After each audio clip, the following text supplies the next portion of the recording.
Sports, brought to you by the Association of Professional Ball Players of America. Ohio State AD Gene Smith said he's confident that a plan can be implemented where 20 to 30,000 fans can attend football games in the Horseshoe. I'm Todd Corder, in for Stephanie Stallworth. My sidekick, JJ, is on the other side of Atlanta. Breck is in San Francisco. Mark is in Los Angeles. And JJ, we got a heck of a show coming up. You can call us at 678-280-7123. We've got two guests this evening. John Morgo, Georgia State play-by-play women's basketball, Reinhardt football, and etc. We've got Dave Cohen coming on. He'll be on at 8:10. John will be on at 8:30. Dave, as you know, does Georgia State men's football, basketball, and baseball. And JJ, welcome to ATL Prime Sports, my friend. Yeah, man, it's good to be here. Good to be back 2 nights in a row. Loving the news of the Ohio State AD. I am down for it. Bravo. Good to be here. It sure is, man. It is good to be here. It's good to be healthy. And let you guys know you can follow the show. You can follow us on Twitter and Instagram. You can follow us at ATL Prime Sports on Twitter. Myself at Quarter Todd. JJ at JJ Get You One. Stephanie at ATL Traffic Lady. Mark at Mancini Sports. And you can also follow us on the Stables Network. Once again, the call-in number is 678-280-7123. And JJ, it's time for some headlines, man. Man, got a lot of them today. Where do we start? Going to start in college athletics. Furman and Central Michigan have both had to recently drop athletic programs because of the fallout from COVID-19. Thoughts? Man, here it is. Furman had to drop men's lacrosse and baseball, and they just recently made the college tournament for baseball. Central Michigan dropped its men's track and field programs. And the aftermath after all this, the Detroit Free Press put out an article yesterday, and you can go to my personal Twitter at JJGetYouOne and on the Prime account. He stated, the Detroit Free Press stated in that article that the Chippewas are in danger of losing their FBS football status. This is due to the falling out of compliance with the highest level of college football. The NCAA requires FBS athletic departments to field at least 16 programs across various sports, including 6 men's programs. So if they do end up having to drop, which it seems like they already dropped it, men's track and field, this is going to have repercussions in the football field. Maybe they lose their bowl eligibility status. Maybe they have to drop to the FCS level. TC, your thoughts? Well, as you know, Central, Michigan is a D1 program. It's a pretty good football program in the lower peninsula, about halfway up the state. And it's just really sad. I mean, CMU is trying to recruit more than $600,000 by cutting the track programs. And for a school like that in Mount Pleasant, Michigan, this is really sad. I just don't understand why they're making these decisions so soon. I agree with you. I think it's a little head scratching. I think we should wait. As I mentioned, I'm optimistic that by the end of the summer, coming into the September, October, fall flu season outbreak again, or the COVID, whatever happened, I am confident there'll be a treatment in place, a cure, or maybe even a vaccine. One of the three that can really affect the curve and get people back out there into a normal routine. So I'm optimistic. I'm with you. I think it's a little too early. We'll go to the second headline of the day. Sticking in college athletics, 15 Division I schools face postseason bans over APR. Thoughts? Well, the APR is the academic progress rate. The results were released Tuesday. 15 of those programs not reaching the threshold needed to compete in postseason.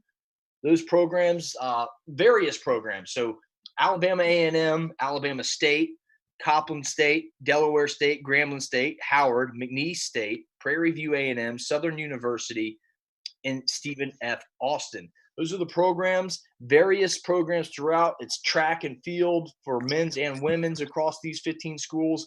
It's pretty big stuff. And again, if you're not making the academic progress rate, you're not going to be playing sports, and it's a big deal. It shows it is a student athlete. TC, your thoughts? You got to make the grades, just like you said. I mean, you've got to make the grades. You have to do the things, the right things on and off the field, and more importantly, off the field, so you're eligible on the field. Absolutely. Next topic, next headline.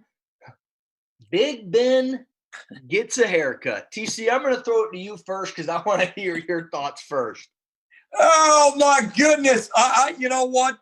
Only in a pandemic time can we get this nonsense from Pennsylvania Governor Tom Wolf, a Democrat, who has strict lockdowns in the state of Pennsylvania.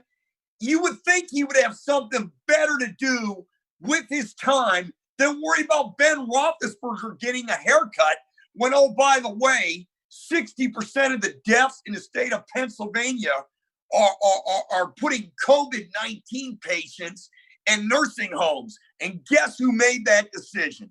Tom Wolf. You got to find something better to do with your time than worry about Big Ben throwing passes to 4 or 5 people and getting his hair cut. Yeah, man, I agree. And honestly, all the articles I've read, it doesn't really make it clear if maybe he had the guy come to his house, or I don't know. I haven't seen the video of the actual haircut itself. Supposedly that's out there. He went to the barber. He went to a place to get it done. He did go. Okay, I didn't know if that was. I didn't know if that. Yeah, was they had masks. They had masks on, gloves on. Ben didn't have a mask on, but that guy did. Yeah, so, I think. You know, I mean, personally, I think it's okay. I didn't see that video. I just saw the video of him coming back, saying he's back. But it made big news because it's a pandemic, and I agree with you, TC. There's probably better things to do, but that's another story for another podcast. Good the Lord. News is, in this video, though, Big Ben said he would not cut his hair or shave until he threw an NFL pass. Well, folks, here we are. Hair and beard gone. He's back. Juju Smith. Well, it wasn't JJ. Just wasn't. It wasn't an NFL pass. It was whether he could throw a real football distance down. You know, good distance down the field. Those wide receivers to test that elbow from last season. Correct. So that's what I said. An NFL style pass, not just normal movement. A real pass, right. NFL style. That's why I said. And this is a big news. This is a big headline because Pittsburgh fans. You guys won 8 games last year with the worst quarterback rating in football. You had Big Ben to that? Hello. Yeah, and you know they did well in the draft. I mean, this is a Pittsburgh team that got 2/3 of the Watts now, and Derek Watt and T.J. Watt. I mean, I don't know. Maybe O'Brien will make another stupid trade over there in Houston, and they'll get J.J. Watt. And they'll become the Watt Steelers. Who knows? That'd be great. Fourth and final headline for you folks before we get to Dave Cohen, voice of the Georgia State Panthers. Football, baseball, and basketball. Speaking of college football, Michigan football coach Jim Harbaugh says he would be willing to play without fans. Your thoughts? I like it. I think Dan Mullen at Florida said the same thing a couple of weeks ago. He goes, hey, we're getting ready to play. If we can play football, we're going to play with or without fans. I think it's optimism. I think it goes to show that coaches are putting everything out there. They're researching. They're trying to figure out ways that they can combat the virus, stay safe, keep their players safe, and get a football season in this fall. You know, Jim Harbaugh, yes, of course he's going to say that. He's all about football, milk, steak, $2 steak, that is. He's all Michigan. Went to Michigan, played for Michigan, played under legendary coach Bo Schembechler. Now he's back after a successful stint at Stanford and the National Football League with San Francisco. And you know, this is his deal, man. His life is football. So of course he wants to play in front of the stands. But he's all about the kids first. Look at his ideas. He thinks that whatever it is, freshman, sophomore, junior, senior, if you want to go ahead and make yourself eligible for the draft, you know what? Go ahead. And if you don't get drafted, oh, by the way, you can still come back. That's one. Two. Yeah, I love those thoughts. Those are great. I think that'd be very progressive. it hasn't changed in quite some years since they made it 3 years out of high school to be draft eligible. I think it'd be great if they allowed that to allow kids to come back to school if they didn't get drafted, things like that. So I'm glad you brought that up, TC. Well, I'm not done yet. I got another one here. He just came out the other day, and he brought that letter out. It was a little while ago. He brought that letter out where you know what? When you're done and you didn't graduate from here, but you made a great effort, and you're gonna go do whatever you want to do in pro football. You can come back and still get your degree. And guess what? He thinks the university should still pay for it. And before this pandemic, I agree. I don't know right now with the pandemic if schools can afford that. But if any school could afford it, it would be Michigan and Jim Harbaugh. And I love the charge that he does. He thinks outside the box. So we have Dave Cohen on the line. Georgia State play-by-play football, basketball, and baseball with the Georgia State Panthers. Dave, welcome to ATL Prime Sports with TC and JJ this evening. Hey, good evening. How you guys doing tonight? Always good to be on the show with you guys. We're doing great. Yes, we're both doing really well, and it is great to have you on. And Dave, I said it right at the beginning of the show. I'll say it again. Ohio State AD Gene Smith said he is confident that a plan can be implemented where 20 to 30,000 fans can attend football games in the Horseshoe this fall on opening weekend. Your thoughts? Well, I think it's definitely doable, but I'd be interested in see the list of protocols in order to keep it as safe as possible for the fans that are going to attend. And they won't have any trouble at all trying to come up with 25 to 30,000 people for each of those home games. People that want to, come out and see the Buckeyes play. But again, what are the protocols going to be for people, number one, to get into the stadium, and number two, to move about the stadium, whether it's concession stands, whether it's restroom facilities, so on and so forth. Very easy if you're talking about 25 to 30 people, but that's not what we're talking about here. We're talking about a lot of people. We're talking about double. Let's look at it this way. We're talking about at least double or a little less than double the entire capacity of State Farm Arena in downtown Atlanta. We know what kind of challenges that would present. Should the NBA, come back online, or any other event that you would put in that facility. So I'm sure I'm like a lot of other folks. I'm anxious to see what the protocols are for getting people in, around, and out of the building safely for college football when we get to that point. You're listening to Dave Cohen here on ATL Prime Sports, voice of the Georgia State Panthers, football, baseball, basketball. Dave, good to have you back. Quick question I'm going to ask you. It's going to revolve around what Coach Jim Harbaugh said about a couple weeks ago about his letter stating, if players graduate, don't get drafted, and still have a year of eligibility or anything like that, can be able to come back. School pays for the scholarship. And then if they have eligibility left, they should be able to come back and play. What are your thoughts on that? I feel like I'm 50-50 on that. I understand that if I was in the shoes of the student athlete and I was a senior or a graduate senior, that, grad transfer, I wouldn't want to lose my final year of eligibility. But at the same time, from a recruiting standpoint, unless they're going to allow you to expand rosters some, and you're already at, for example, Division I 85 scholarships or FCS with 63, it would provide quite a backlog with regards to recruiting, because everybody in that class, basically gets the extra year. And so what do you do with the kids that are consistently coming out of high school or coming out of the junior college ranks, so on and so forth? It'd be tough to keep it. It could be done, but there's going to be a whole lot more people on the outside looking in than we've ever had before.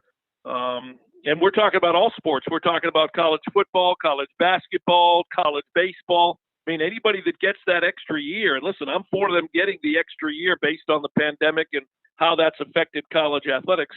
But there are some repercussions - ramifications with regards to recruiting. And, student athletes that are working their way up into the system, as, for lack of a better term, where do they go? And what is their opportunity to play? And I heard you guys at the top of the show talking about schools that are discontinuing programs. Well, now you got that many more student athletes that are going to be out there. They're either going to go to school and go to school only, or they're going to face reality that the school that they have chosen to go to is no longer going to sponsor the sport that they were going there to play.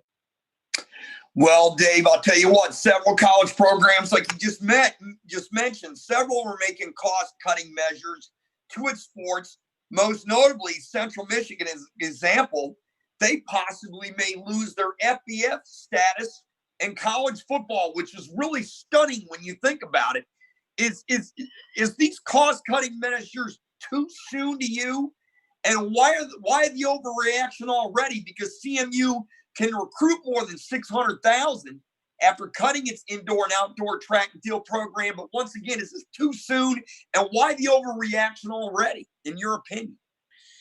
Well, I think you can look at it from a couple of different angles. And I heard you guys at the top of the show mentioning Furman dumping baseball and men's lacrosse.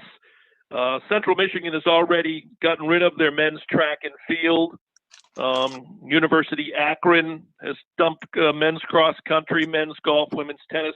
I think some of it is it's convenient in allowing some of these schools to get rid of programs, for lack of a better term, that are non-revenue sports that will also help them become more in line with Title IX compliance.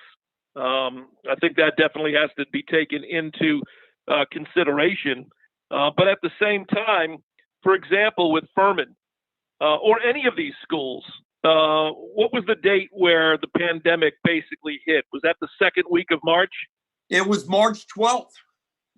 Okay, so March 12th. So March 12th to April 12th, April 12th to May 12th, to where we are today at what, May 20?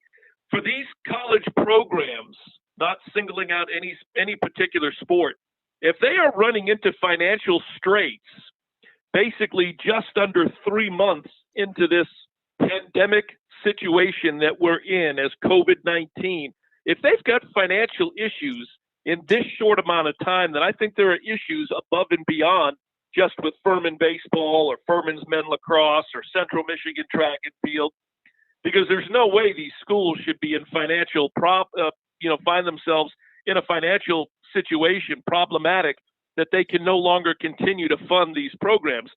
I think really in some instances, this pandemic, COVID-19, has provided an opportunity for these schools, as we've said, for whatever reason, to go ahead and cut the number of sports, maybe come in, again, maybe the reason is more in line with being, in compliance with Title IX, while at the same time, look, you are saving some money. But real quick, let's just look at Furman baseball. And I do not claim to have the inside knowledge of their financial situation within athletics. Let's just say there's 25 players to 30 players on that roster, realizing some of them are obviously walk-ons and or paying their own way, because as you know, in Division I college baseball, there's even at the highest level, there's only 11.7 scholarships. In Furman's instance, take into account what you're paying your head coach and your two assistants and maybe a trainer, and a trainer works year-round and is not just working with one sport year-round.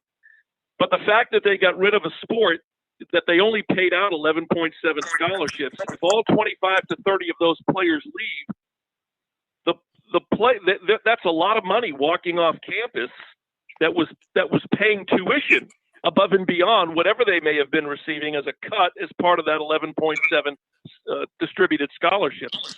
So I don't know. I guess I'm just not seeing the math. And again, I don't claim to know any of these schools' financial situations within athletics, but it would just seem like it's not. It would just seem like it's not a financial problem just with baseball. I'm sorry to interrupt you, Dave. I'll give you some math, and you also mentioned how these schools get into these spending issues so fast. It's obviously overspending. There's an AP exclusive story The Power 5 conferences spend $350,000 on lobbying in the first 3 months of 2020 in a coordinated effort to influence Congress on legislation affecting the ability of college athletes to earn endorsement money. That's a lot. That's all I need to know with these schools, and they're overspending right there. Plus, but that's at the Power 5. That's at the Power 5 level. That's those are lobbyists on behalf of the SEC and the ACC. Those are not lobbyists being hired by the Southern Conference or the Sun Belt Conference or Conference USA. Right. You're right about that. But I'm saying if they're doing it at this level, what are they doing at the lower level? Because I bet you they're not overspending to this degree because they don't have the money, but they got to be spending to some degree.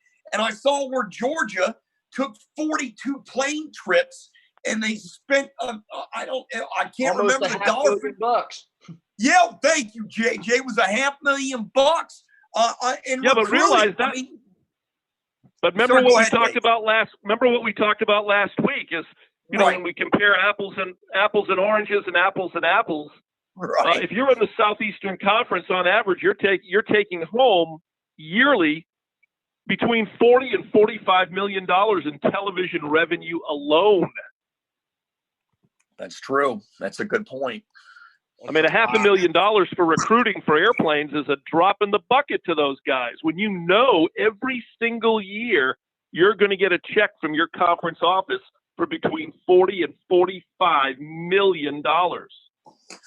Wow, that changes the game. No kidding. Sure does. And that's why we have you on, Dave. You got the knowledge. That's unbelievable. You just schooled me because my jaw was dropped. I'm kind of in shock. I kind of do a follow-up. What do you think some of the misspending could be that's going on? Is it, we talked about the recruiting trips, but at that level, and have you heard of any other maybe Sun Belt or any other group of 5, Power 5 conferences with these similar struggles? So far the schools that have been mentioned, and I wrote them down, it looks like the one school that you would say that would be highest on the pecking order so far would be Cincinnati, and they dropped men's soccer before the pandemic. But Bowling Green State dropped baseball. University of Akron, as I mentioned, dropped 3 sports. Old Dominion, where we used to be in the league with them in the Colonial, they dropped wrestling. Florida International dropped men's indoors track. Valparaiso got rid of men's soccer and tennis, but that was back before the pandemic. And I think we're just seeing, I don't want to say just the tip of the iceberg, but I think in the coming weeks and the coming months, we're going to see other group of 5 programs begin to whittle away certain sports.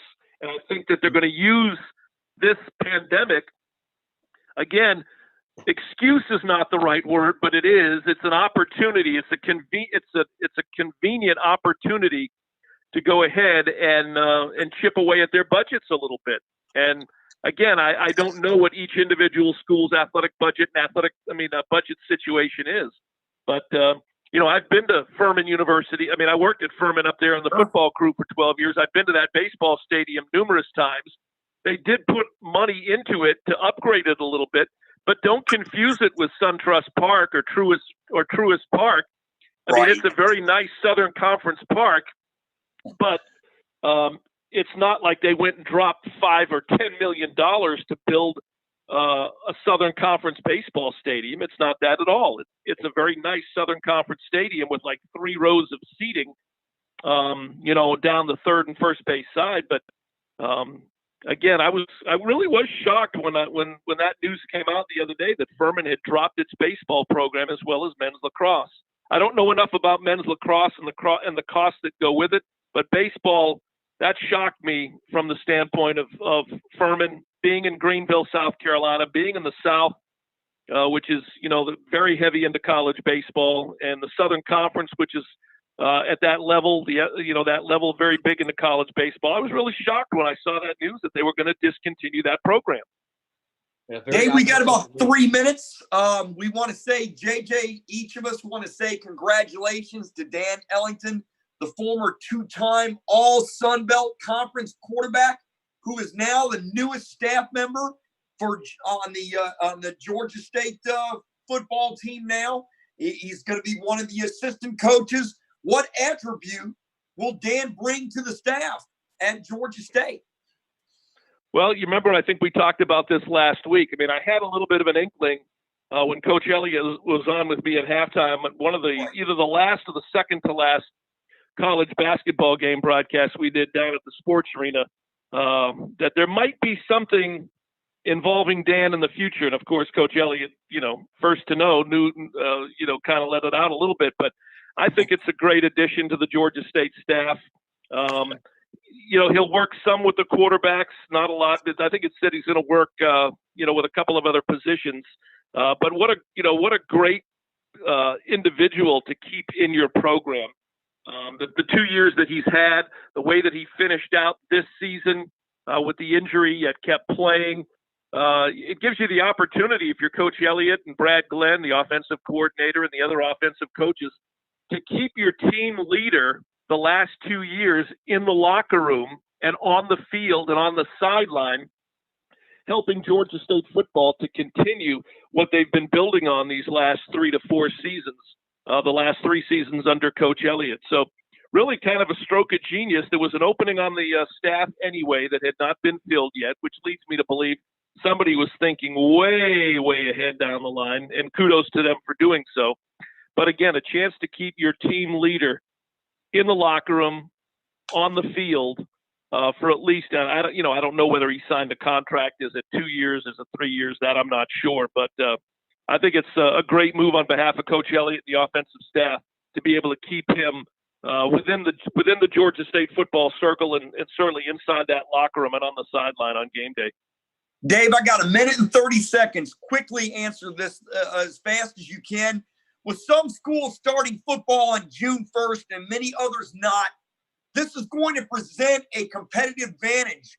What is the solution to this problem? Because, the other teams are going to have this advantage and others are not.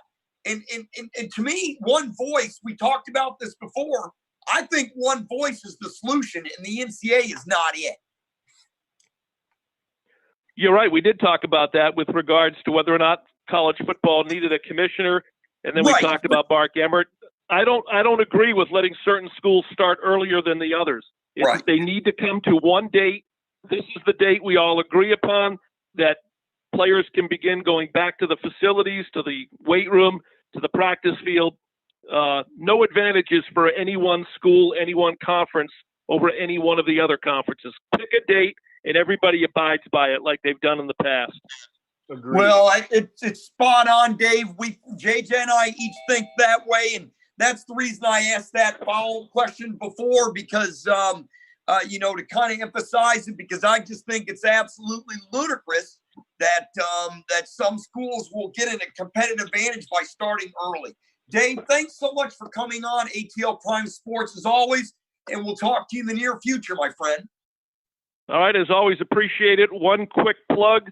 Earlier today, had a chance to record our newest Panther Insider podcast, and it's a good one. He's the answer to a trivia question: who's the only Georgia State baseball player to appear in the major leagues? We had a chance to talk to David Buchanan, who pitched for Georgia State in 2010 before getting drafted by the Phillies and working his way up through the Phillies system. Pitched in the major leagues in 2014, 15, and 16. He was in Japan, and now he is pitching for the Samsung Ball Club in the Korean Baseball Organization. So that will be released tomorrow, and Korean baseball is the only thing out there right now. I know ESPN's been covering some of it, and so it was a lot of fun to talk to him. He's 13 hours ahead. He was going to bed as I was getting up when we recorded this interview. So we'll release it tomorrow, the Panther Insider podcast. Well, Dave, before we let you go, tell our listeners how they can hear that podcast.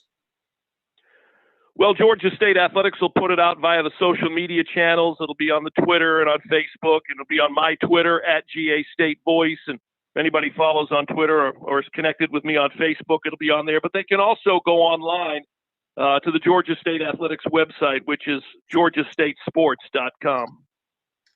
Dave, thanks so much for coming on. We really appreciate it. We'll talk to you really soon. All right, you guys take it easy. Thank you. Hey, you too. That's Dave Cohen, the voice of the Georgia State Panthers. And now we're going to bring on our next guest, John Morgo, play-by-play Georgia State women's basketball and softball, Reinhardt football, and Sun Belt baseball here on ATL Prime Sports. John, welcome. Thank you, Todd. Thank you, guys. I appreciate the invite. No problem. So we might ask you some of the same questions that we did. We asked Dave shortly ago. You said it would be a tough follow-up, but I believe you'll do just fine.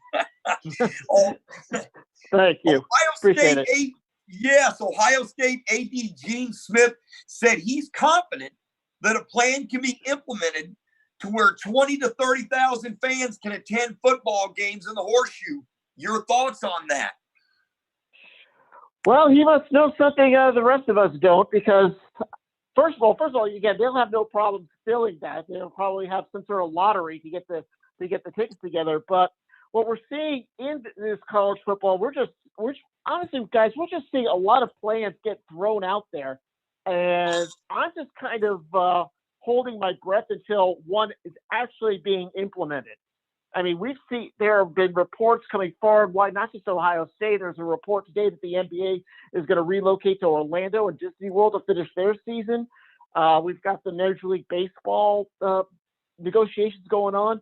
These reports are just that, reports. Until we get something concrete that can get analyzed and dissected to make sure it's viable or feasible, I'm really not putting.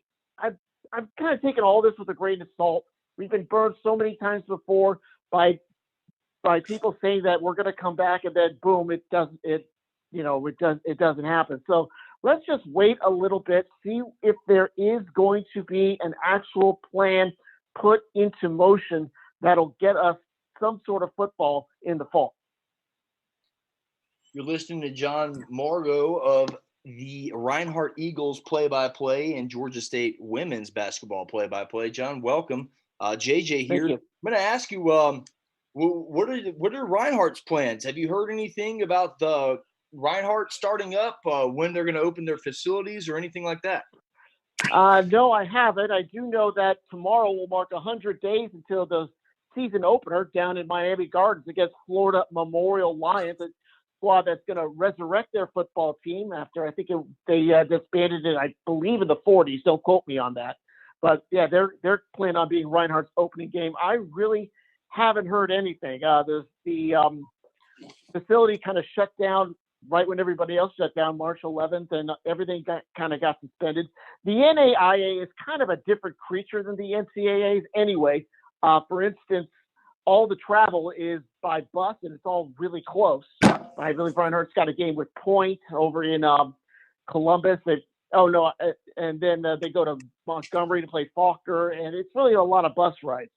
So I really haven't heard one way or another when the facilities are opening up. I know they are on top of this situation.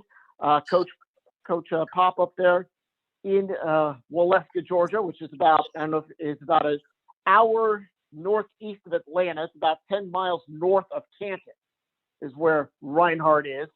Small town Waleska doesn't even have a stoplight.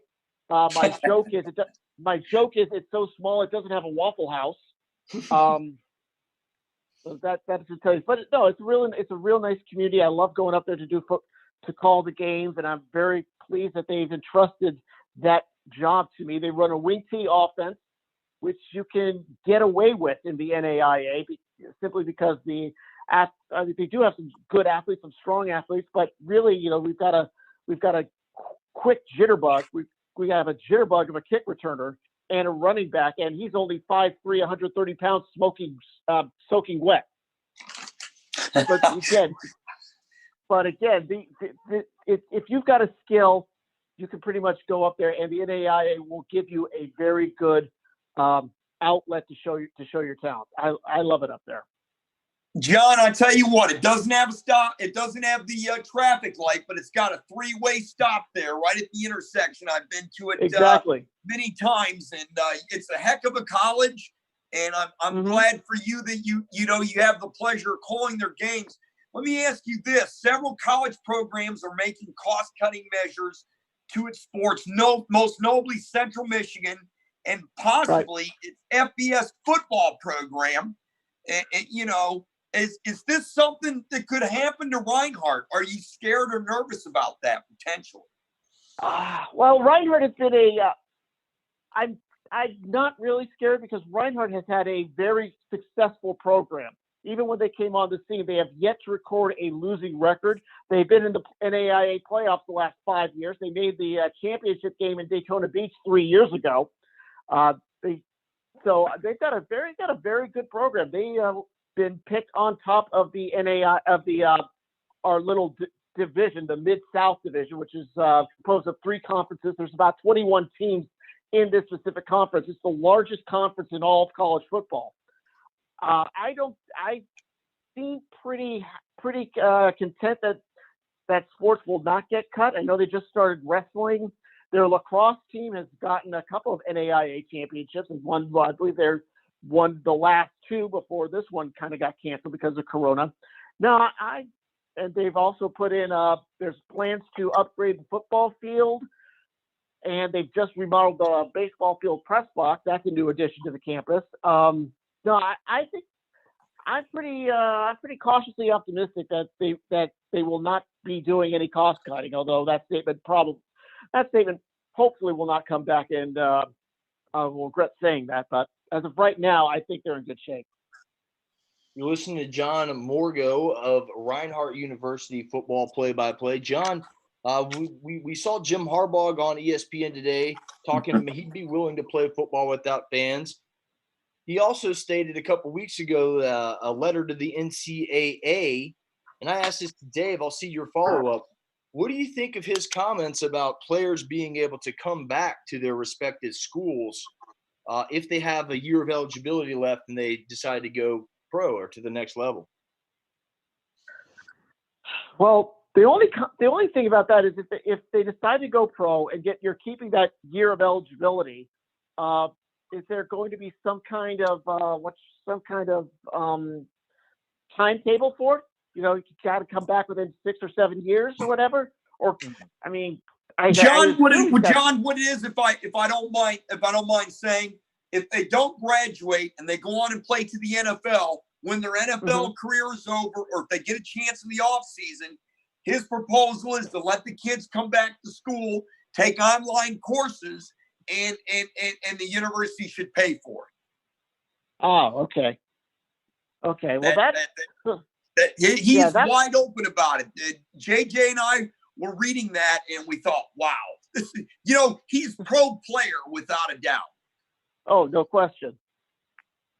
No question. I mean, that's a very revolutionary concept.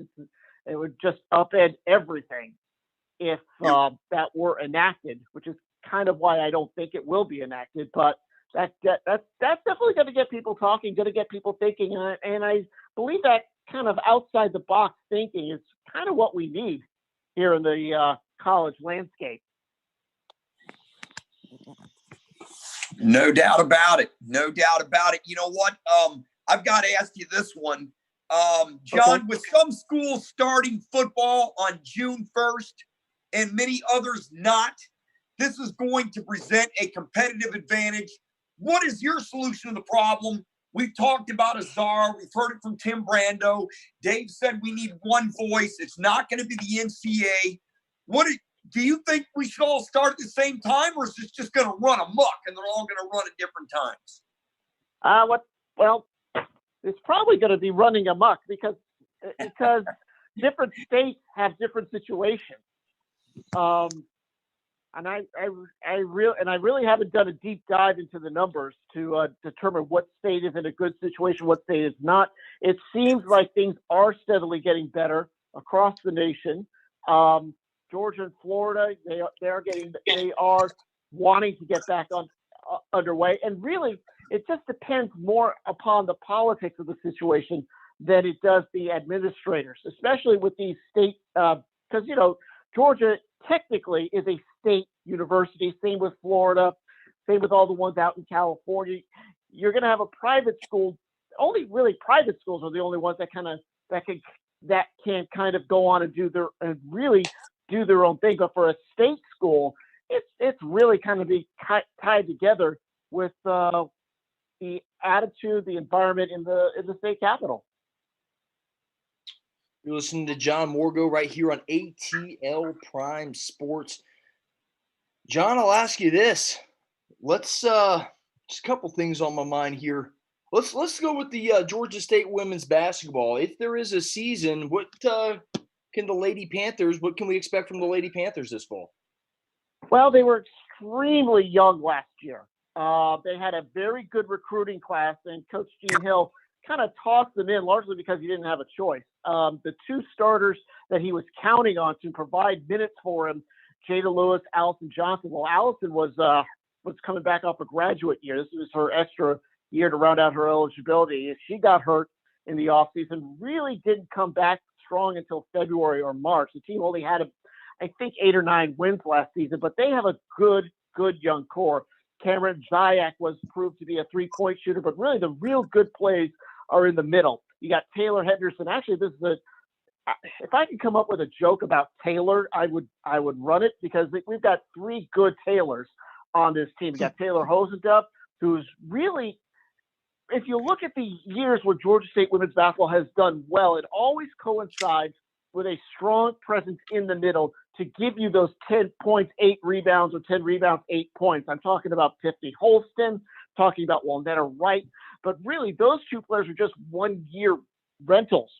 Georgia State in the last 10, 15 years has not really been able to develop that kind of post player who's come up within the system, but it looks like Taylor Hosendup might be that person. And if Georgia State can get that, they've always had the outside shooting. They've always had the outside forces. I think Mariah Taylor, who has shown promise in running the offense. The only problem for Georgia State is, well, that upper-level senior leadership, that's not going to be there this season. I mean, Shaquanda Miller-McCray, she graduated. Jada Lewis, I believe, is going to take her final year down in Mercer. So really, Gene Hill is really looking toward this year. We saw times last year where all 5 freshmen, where every freshman was out on the court at the same time. And you're going to take your lumps, but still this team did some good things. They got a victory in the Cajun Dome for the first time in 2014 against University of Louisiana.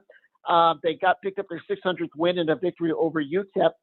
So I think the core is there, but we just have to see if, as John Wooden said, the best thing about freshmen is they become sophomores.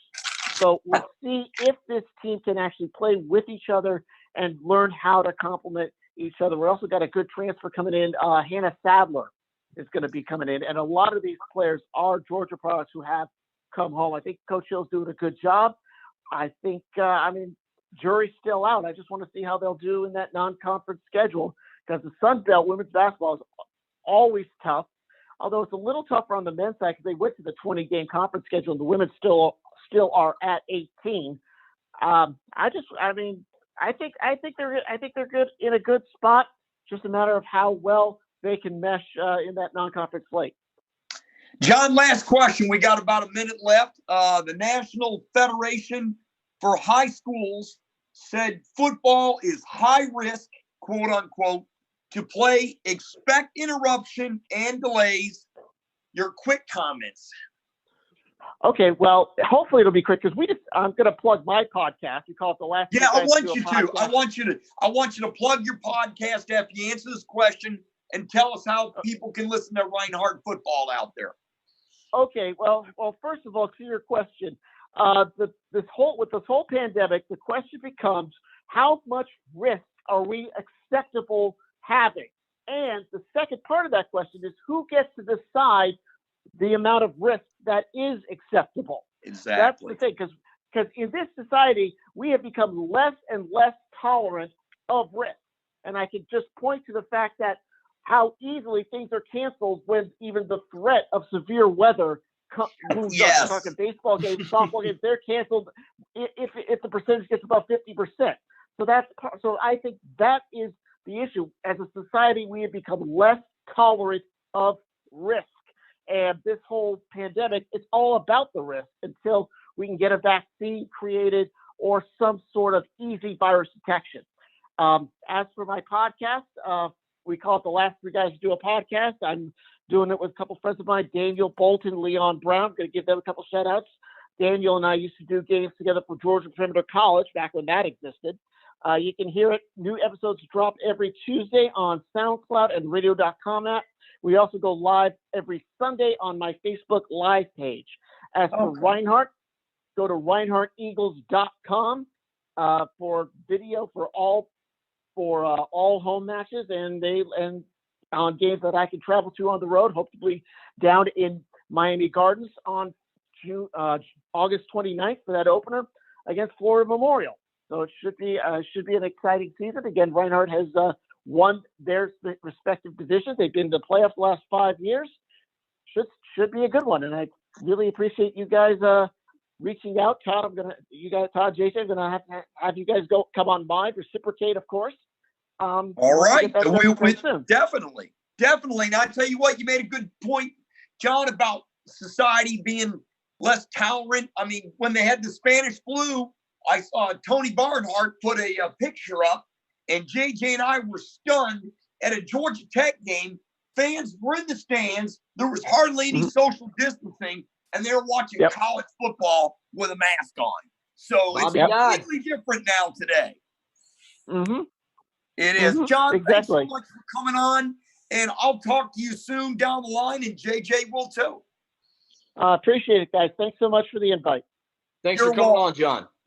Thank you.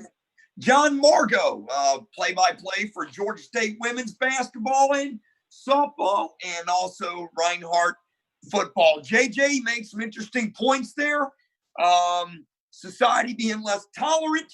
He also made some interesting points in terms of the competitive advantage and et cetera. Let's go to our callers and let's go to the phone lines. And it will be they're brought to you by the Association of Professional Ball Players of America phone line. Let's go to our callers and see what they think of the opinion of our guest this evening. Let's go ahead and go to Terry in Atlanta. Terry, you're on ATL Prime Sports. Hey, good evening. Yeah, I think that the issue with dropping sports, especially for the mid-major schools, that's going to be that's going to happen very, very regularly. I think also too, because of Title IX, baseball usually is the sacrificial sport there. That's probably what's going on. Don't know that for sure. Remember, many of these schools, after this COVID situation or whatever, and just the lack of or lessening of high school graduates, most every school in the country is looking at enrollment declines. And so the budget's going to have to be cut somewhere. A lot of these schools just don't have any television revenue at all. And Central Michigan, for example, that's in a very small town, really. And so I'm not surprised at that, but that's just the way it's going to be. And so remember, another good point was that I'm thinking is that back many, many years ago, a lot of schools had gymnastics, they had wrestling, and programs such as that. And I'm not picking on anybody, but Title IX ended a lot of that. Mm-hmm. Because you just have to have the same number of athletes of male and female at a school, and that's wrestling. Wrestling was decimated because of Title IX, to where only the very largest schools now have wrestling programs. Very true. So I think you're going to see some of that continue in the future. And I'm not going to say it's not going to get worse, but remember, some of that is enrollment driven. There's going to be no growth in enrollment in some of these schools, and it's going to be quite pronounced. And Terry, you're right. You mentioned that. You called in, if I'm not mistaken, 2 or 3 weeks ago, and before these programs started dropping like flies, you called this. You said they were going to start having to cut funding, and boom, you were right, and you're right again. Terry, what else you got for us this evening? No, that's about it. I was going to ask you guys, I haven't heard, but is the Indy 500 going to be run this weekend or not? There is a NASCAR race that's being run this weekend.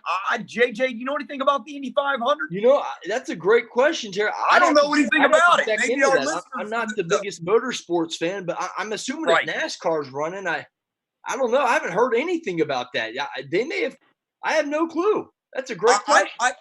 I've got an idea. Our next caller will know that. I know who's up next. Terry, thanks so much for calling ATL Prime Sports this evening. We really appreciate your support and have a safe evening. That was Terry in the ATL. And now our next caller is going to answer this question. I already know it. That's Wayne out of Memphis. Wayne, welcome to ATL Prime Sports. Can you answer that question for us? August 23rd. August 23rd. Slam dunk. What's this NASCAR race this weekend? I can't remember the name of it. Well, the NASCAR race that was last weekend was at Darlington, and there's one on TV right now on Fox Sports 1 that's also at Darlington. They did them back to back because they're trying to cram 7 races in 11 days.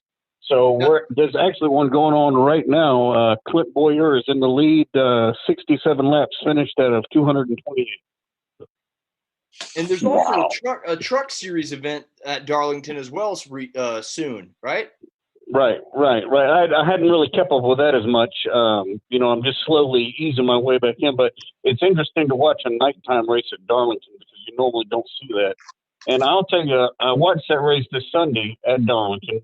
And because I normally watch the races on TV, I didn't notice that the fans weren't in attendance.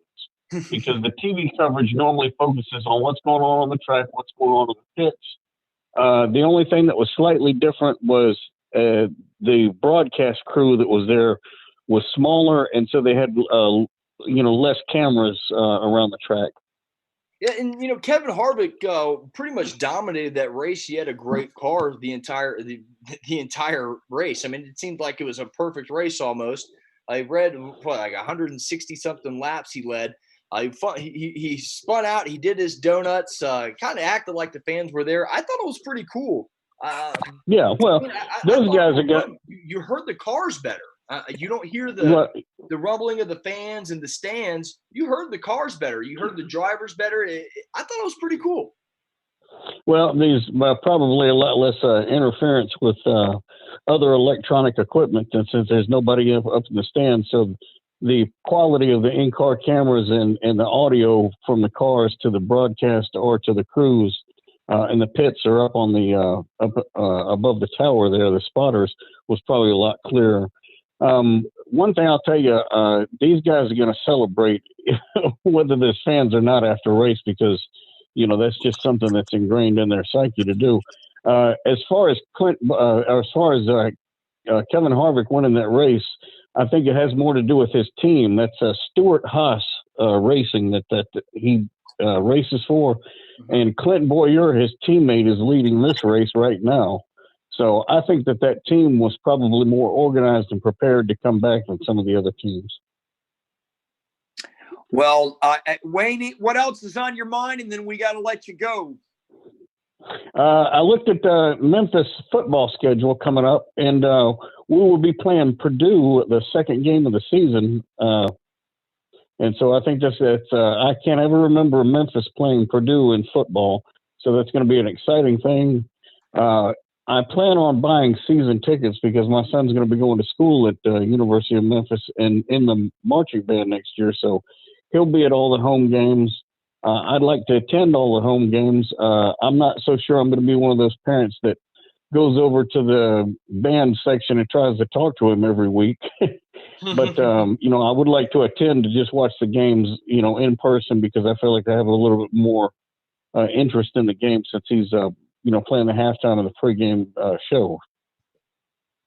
Absolutely. Well, Wayne, we always appreciate your call, man. Thanks for everything you do for us. We'll talk to you next week. All right, man. Have a good one. You too, Thanks, Wayne. Wayne. Take care of yourself. That's Wayne from Memphis. Let's see.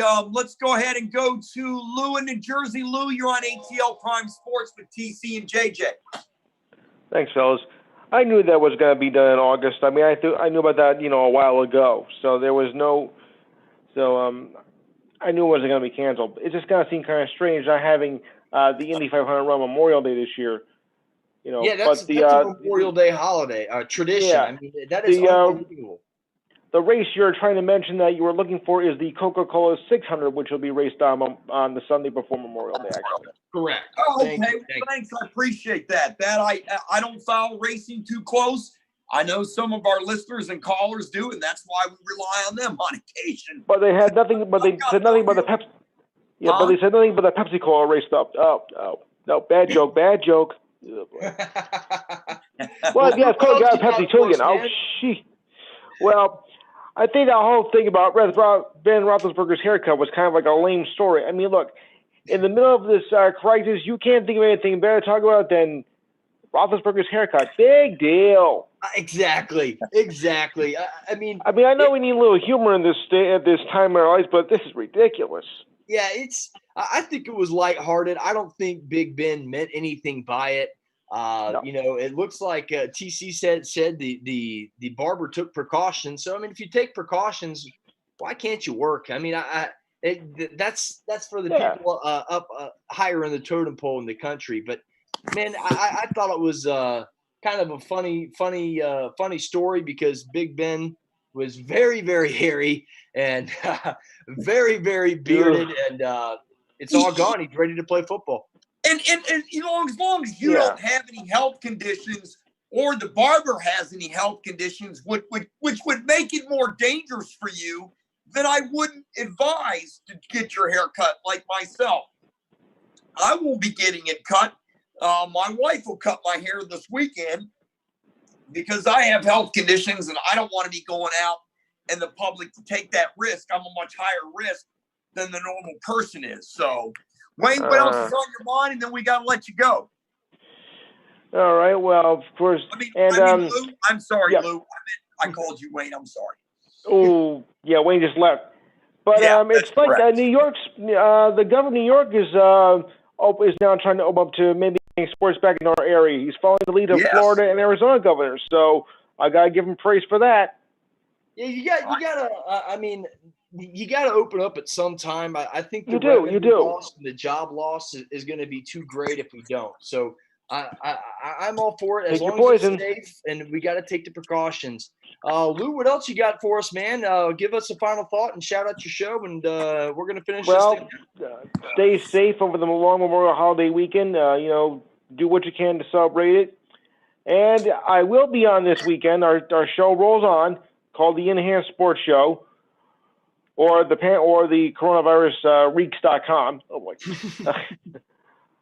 The number is 512-543-4662. That number again, 512-543-4662, which translates into coronavirusbites.com. Oh boy. All right, Lou, thank you for have to do it. Here on ATL Prime Sports. Let's go ahead and go to our topics, JJ.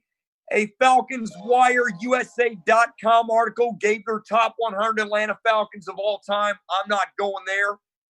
Let's do what's your top five? Yeah, let's do our top five. I just wanted to mention where we got the idea of the article from. I kind of, with my top five, I kind of went on the fan side of things. Here's my top five. I'm going Julio Jones, number one. I'm going Matt Ryan, number two, the MVP. And I'm going a guy that made Matt Ryan an MVP at three, and I think is one of the biggest and most valuable acquisitions in Falcons franchise history.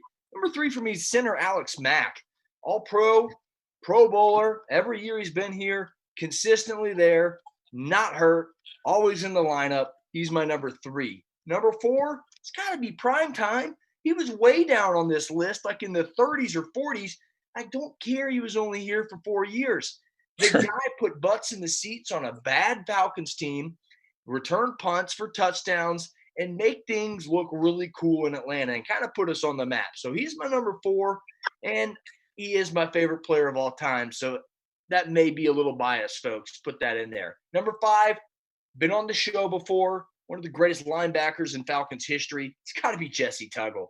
Those are my top five. Julio, Ryan, Mack, Sanders, Tuggle. TC? All right, mine is Matt Ryan at 1. Usually the quarterback gets all the accolades first, so I just went with the flow. 2, Julio Jones, great wide receiver. Played for Nick Saban in Alabama, and he catches everything. You saw him in the Super Bowl against New England make that miraculous catch on the near sideline. Number 3, and this is where you and I differ greatly.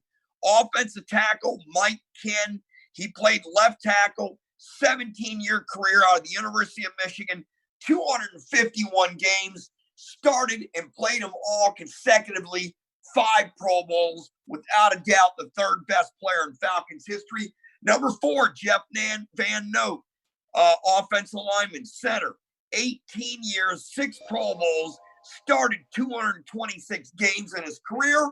And number 5, the Hammer, Jesse Tuggle, the linebacker, who participated in the Falcons' first Super Bowl as a franchise. The tackling machine out of Valdosta State, to me, is easily in the top 5. And we've had Ruffin Hamilton and Jesse Tuggle on our program. And Ruffin played with Jesse, and he'll tell you he's one of the best football players he's ever seen. I agree. 3 of our 5 we agree with, and the other 2 are great. I just kind of went with the Alex Mack making Matt Ryan the MVP. Another honorable mention you could put in there, Big Bob Whitfield, offensive tackle, 2003. Boy, he boasted a lot of great offensive lines. Went to the Super Bowl with the Falcons. That's a good pick. And another honorable mention for me, it's got to be Keith Brooking. Georgia Tech to the NFL as a Falcon. Got to be Keith Brooking on that list as well as an honorable mention. Well, you know what, JJ? You mentioned Bob Whitfield. He's a high school referee. I've seen him ref high school football games. He did actually several of my sons through his high school football career, and you definitely knew who that was on the field. He did stand out. He's a very big man. I'll mention another one, Steve Barkowski, quarterback. Absolutely. Great passer. Alfred Jenkins, Riggs, the running back. I mean, these are great players. We could go on and on, but we're out of time. So and Roddy White, too's got to be an honorable mention. Roddy White, wide receiver. Yep. It's got to be an honorable mention. That's no doubt about it. All right, well, let's go ahead and go to our next topic. I'm going to go with, we'll do this one. You know what? Many sports writers are willing to put the Saints in at 1 and 2 as the division favorites. Are they sleeping on the Falcons? We talked about this off air. I'm still low on the Falcons. You are low. I love my birds. I love my birds. You're lower than I am, no doubt. But it's hard for me when your offensive coordinator is you in that interview, if you watch it, he's questioning Todd Gurley. Completely questioning. And it's not his ability. Alarming to me. If this is going to be your guy, the running back, he's technically right now, him and Ito Smith are it. What is going to happen if he goes down? It's Ito Smith he's got concussion issues.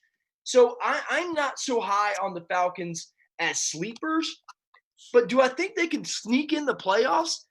Possibly. It really depends on offensive line play. Can they keep Matt Ryan up? Did the 2 first-round draft picks start to gel this season? And I can't think of the center and the center we got in the draft. I'm having a brain cramp on that one. But maybe he could fill in for Alex Mack. Matt Hennessy. Thank you. Out of Temple, I believe. I'm not going to put him in there. I think they're right to think that, but there's a lot of talent on this team. I mean, I think it's up to 16 first-round draft picks on just the offensive side of the ball. Laquan Treadwell, Todd Gurley, Matt Ryan, Julio Jones, Calvin Ridley, and the list goes on and on and on. So you have tons of offensive talent. You have tons of talent around. It's going to have to come down to Dan Quinn. You can't have a bad start. I can't call him a sleeper yet. I just can't call him a sleeper yet. I think the writers are right. I think the Falcons right now aren't on the radar. Me, it comes down to three factors. They must be able to run the ball. If they can't run, it's going to be up to that offensive line. It's going to be up to Mack. It's going to be up to Matthews.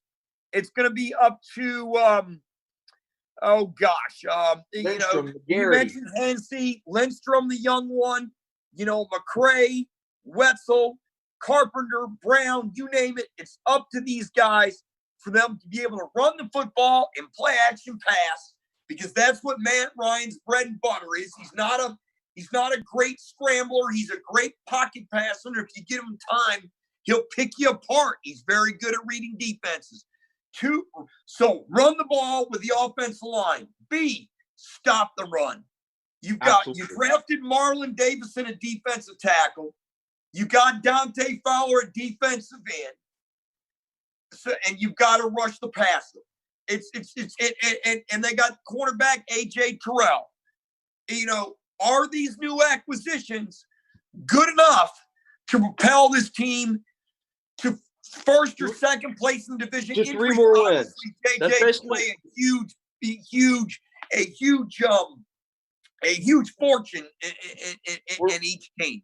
Yeah, we're basically asking the Falcons to up their ante 3 games. 10-6 won the division last year, if I'm not mistaken, with the Saints. I don't believe so. They weren't 10-6 last year. They were 12-4, I believe. You're right. I was a couple games, but you add 3 games to it, you probably make the playoffs. Is kind of where I was going with that. You got to add 3 games, 4 games. You got to get into that 10-11 win mark. I just don't know if the Falcons are there yet. I mean, now the Saints were 13-3 last year. 13-3. They were even better than that. Right. Way off. But I was just going off the top of my head. I'm just thinking the Falcons need 3 more wins. They were 7-9 last year. They need to get to at least 10-6 to be in division contention at all. It's hard for me to see 10 wins with this team. Well, you know what? You got the new acquisition, Hayden Hurst, taking over for Hooper, went to Cleveland. He's got to have a big year. Another question mark to me at wide receiver besides Julio Jones and Calvin Ridley. You need a third wide receiver to step up. You got Laquan Treadwell from Minnesota. I think who hasn't had a good NFL. He hasn't had a good NFL career yet. But the Falcons like his speed. They like his ability to stretch the field. And if he can do that, and Matt Ryan has another wide receiver, that's just going to open up the offense and potentially open up the running game. It is the running back position is a concern. And when you've got Dirk Cutter, the offensive coordinator, already coming out, like you said, and saying Todd Gurley is going to be on a pitch count, on a carry count. I mean, you signed him without giving him a physical. You had to, because of these times. You had to give him the physical. But to me, it's a gamble, but they did it because it was worth it because of the money. It's all about the money. Show me. It is. And Dan Quinn's on the hot seat. And, he's not going to make it if Todd Gurley doesn't rush for 1,000 yards, Dan Quinn's job is gone. Well, you know what? If he got 800, I think the number to me is 800 with this offense, between 850. If you can get that and play action pass and a 3 wide receiver set and throw the ball to Hurst and your defense. I don't know about that. When Matt Ryan won his MVP, we were averaging about I know, but I mean, in the NFL. I don't think 800 yards is going to cut it from Todd Gurley. I don't. I think you're going to have 1,000 yards on the ground, a couple hundred all-purpose yards out of the backfield. Because right now he's going to have to be the dynamic Todd Gurley that he was 2 years ago when we all thought he was going to run away with the MVP at the beginning of the season. JJ, if he's on a pitch count, you can't do that. It's hard to get 1,000 yards on the pitch count. Exactly. That's why I shot for 800. Yeah, I mean, I see your point, but 800 to me is not going to get you 3 more wins. Well, you know what? If the defense is better, Kansas City, they love to throw the ball. The league is different now. If we'll get to see Kansas City at the end of the season. So, yeah, I mean, you just never know, and injuries always play a factor into it. Let's go to our next topic here. We got about 11 minutes left in the show, so I would say, that you know what, this is a big story to me, and it came out of the AJC, and it was on ESPN.com. Tom Glavine's comments earlier in the, comments he made about, being the player, if they don't have a baseball season and it's not because of health, if it's not because of health and it's because of the money, the players are going to take all the brunt of the blame. What do you think? Yeah, he's got perspective on this. In the 94-95 lockout, he faced a lot of criticism from fans. We talked about it off air. He's got a point of experience from here. He was the rep for the Players Union in the lockout. He actually went on local radio, and you brought this up. Players, and I actually did some research after you meant that. He took some callers and he got a new one ripped into him.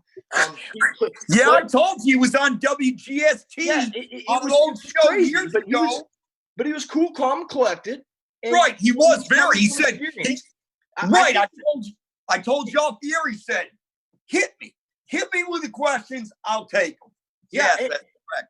And it just goes to show you what type of guy Tom Glavine is. He comes with experience. He comes with a point of knowledge from a similar situation. Now this one's a little more unprecedented, but here we are, and he's kind of leaning towards the players actually taking this deal. He's suggesting it. He's not saying, but you look and you read between the lines. The players need to take this. But what the biggest hiccup here and the biggest comments is the 50-50 split.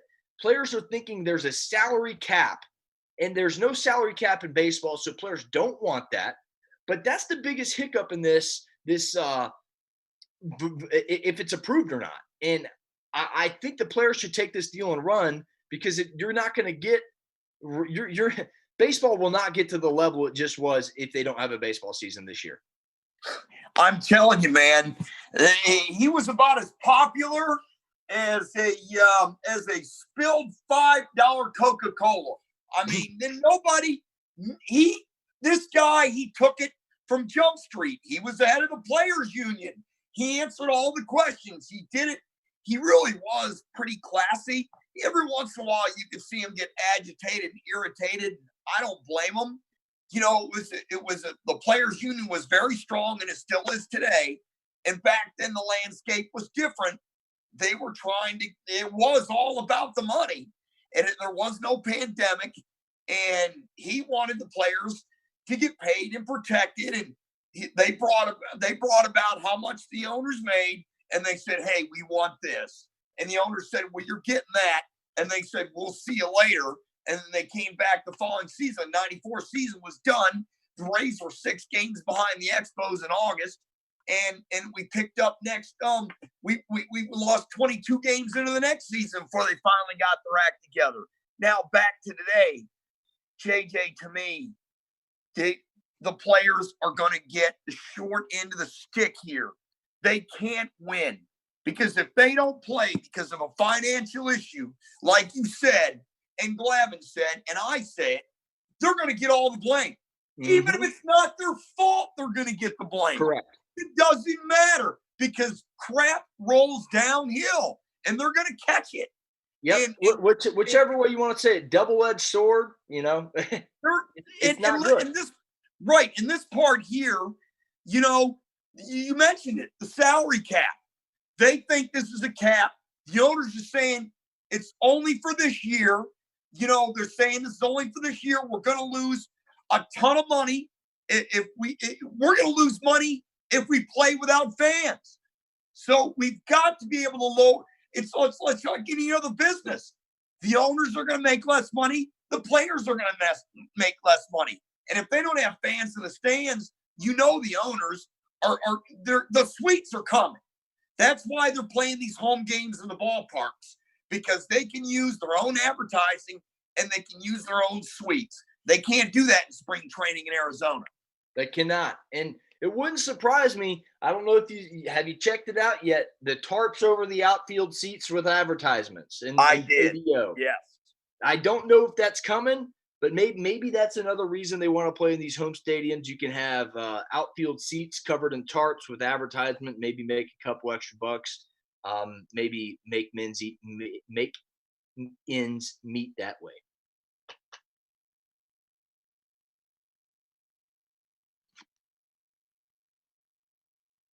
Looks like we got TC. Any final thoughts on this?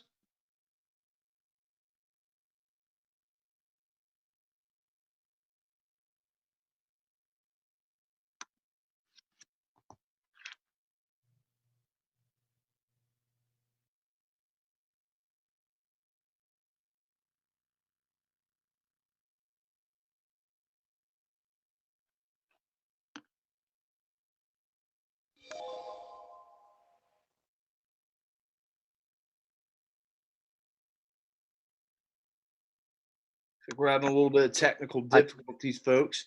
We're I'll finish up with the final thoughts on the matter. Tom Glavine comes with a lot of experience here, and you got to take his word for it. If I'm the players, I would take this deal. I really do think that we will see baseball this season very shortly, and I think the players will come around to it. Folks, we'll finish it off with the Rooney Rule. They made some changes to the Rooney Rule. It is designed to increase that diversity in management, coaching, and staff positions in the NFL. They tabled the other incentives, and we will wrap with that as the technical difficulties are expiring the show. We'll let you guys go. We'll say same time, same place next week. For TC, for Stephanie Stallworth, Mark Mancini, Breck out in San Francisco, myself, JJ. We'll see you guys same time, same place. Check out Drew Pearson tomorrow right here on ATL Prime Sports, 4 p.m. to 4:30 p.m. with Todd Porter on a special edition of ATL Prime Sports. Todd, I'm back, JJ. I'm back. Sorry about the technical difficulties. We're going to go to our final question this evening. The NFL owners approved the Rooney Rule changes. What do you think of the changes, JJ? They tabled the big incentive. So since they tabled that one, we'll leave that one for another discussion. But to me, I think the Rooney Rules overall, it's good news. It basically doubles the amount of minority head coaches and general managers all down the line. So you're required to do at least one more head coaching interview and vice versa all the way down the line. It should double the chances of minority coaches getting head coaching jobs, general manager jobs, offensive coordinator positions, all the way down the line. Well, I like it. I think it's needed.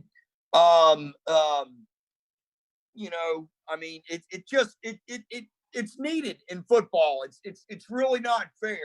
Someone should be able to get the job on their merit, not on their skin, the color of their skin. And, I like it. Teams must interview from outside the organization, at least 2 minority candidates for the head coaching vacancies, at least 1 minority candidate for an open coordinator position, at least 1 minority candidate for a senior football operations or GM. Teams must also establish a minority fellowship program full-time, either 1 or 2 years in length. I like it. I did not like the fact that, they tried to give draft picks, give a better draft pick for a team, because they decided they would. Yeah. And I was saying the same thing. It's not it's not up. I wouldn't want to be hired and have an advantage over anybody else. I wouldn't want to be known as a coach like that. I think anybody, any man, any woman would want to get the job based on the merit and their resume to get that job. That is my final thought on the Rooney Rule change. TC, any final thoughts with us? May have had some more technical difficulties. Folks, I am going to wrap up this time. We will catch you same time, same place next week. ATL Prime Sports, folks, for TC, Stephanie Stallworth, Breck, Mark Mancini, and myself, JJ. Same time, same place next week. 4:00 p.m. tomorrow, same place. We have Drew Pearson.